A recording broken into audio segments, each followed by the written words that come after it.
मृगा के नाभि कमल में कस्तूरी के वास होते।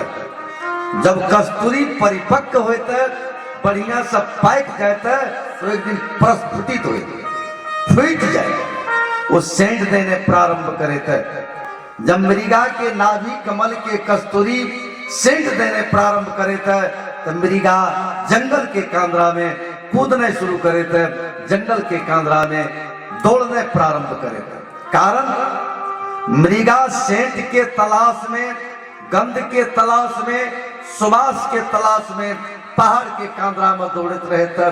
कारण मृगा के बात तक जानकारी नहीं रहे थे कि हमारे नाभि कमल से सेंट आ रहा है। मृगा के नाभि कमल से सेंट आवत रहला के बावजूदो मृगा का जानकारी नहीं रहा के चलते मृगा जंगल के कांद्रा में कूदत रहे थे। कूदते कूदते दौड़ते दौड़ते जीवन समाप्त कर देते, सेंट के पता नहीं लगा सके थे, सुगंध के पता नहीं लगा सके थे।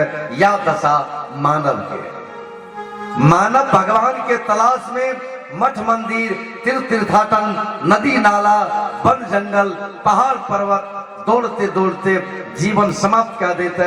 जबकि कण कण में बसा है राम, मन मन में बसा है राम। ईश्वर सर्वभूतानां हृदय से अर्जुन तिष्ठति।